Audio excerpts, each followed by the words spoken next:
നമസ്കാരം.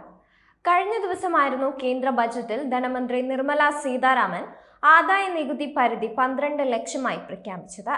അതോടെ സംസ്ഥാന സർക്കാർ ജീവനക്കാരിൽ 80% നികുതി അടയ്ക്കേണ്ടി വരില്ല.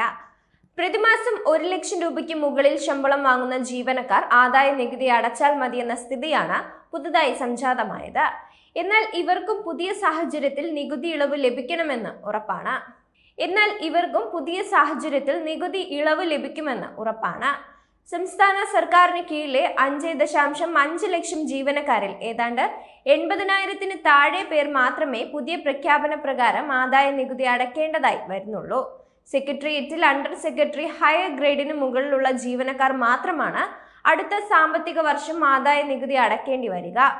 മറ്റു വകുപ്പുകളിൽ ഡെപ്യൂട്ടി ഡയറക്ടർ, ഡിവൈഎസ്പി, കോളേജ് അധ്യാപകർ, നിശ്ചിത വർഷം സർവീസിനുള്ള ഹയർ സെക്കൻഡറി സ്കൂൾ സീനിയർ അധ്യാപകർ തുടങ്ങിയവർ ആദായ നികുതി സ്ലാബിൽ ഉൾപ്പെടുന്നുണ്ട്. കേന്ദ്ര ബജറ്റിൽ പ്രഖ്യാപിച്ച ആദായ നികുതി ഇളവിലൂടെ ജീവനക്കാർക്ക് കുറഞ്ഞത് 1 മാസത്തെ ശമ്പളം ലാഭിക്കാമെന്നാണ് കണക്കാക്കുന്നത്. ധനവകുപ്പിന്റെ കണക്കുപ്രകാരം 2,88,120 സർക്കാർ ജീവനക്കാരാണ് 50,000 രൂപയ്ക്ക് മുകളിൽ ശമ്പളം വാങ്ങുന്നത്. നിലവിലെ സമ്പ്രദായ പ്രകാരം 3.5 ലക്ഷത്തോളം ജീവനക്കാർ ആദായ നികുതി പരിധിയിൽ ഉൾപ്പെട്ടിരുന്നു. ഇതാണ് ഏതാണ്ട് 4/1 കുറയുന്നത്. എന്നാൽ IAS, IPS അടക്കമുള്ള സിവിൽ സർവീസ് ഉദ്യോഗസ്ഥരിൽ ജൂനിയർ ഉദ്യോഗസ്ഥർ ഒഴികെയുള്ളവർ ആദായ നികുതി അടയ്ക്കേണ്ടി വരും. അതേസമയം BJP അനുകൂല സർവീസ് സംഘടനകൾക്ക് കേരളത്തിൽ വേരോട്ടമുണ്ടാകാനുള്ള അവസരം കൂടിയാണ് പുതിയ പ്രഖ്യാപനം.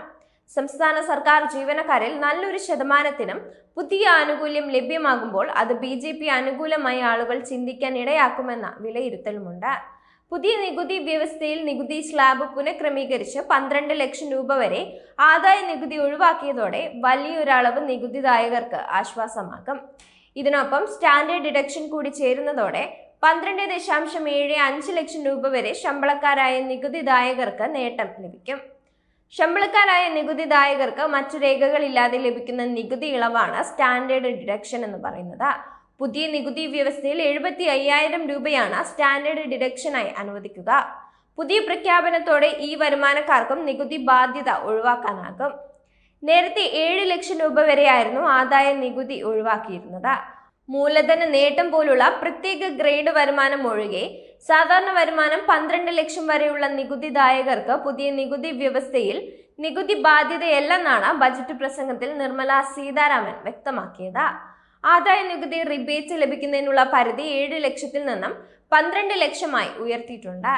ഇതോടൊപ്പം സെക്ഷൻ 87A പ്രകാരമുള്ള റിബേറ്റ് 25,000 രൂപയിൽ നിന്നും 60,000 രൂപയായും ഉയർത്തിയിട്ടുണ്ട്. ഇതുവഴിയാണ് 12 ലക്ഷം വരെയുള്ള വരുമാനത്തിന് നികുതി ഒഴിവാക്കുന്നത്. എന്നാൽ ഈ റിബേറ്റ് ക്യാപിറ്റൽ ഗെയിൻ ടാക്സ് പോലുള്ള വരുമാനത്തിന് ലഭിക്കുകയില്ല.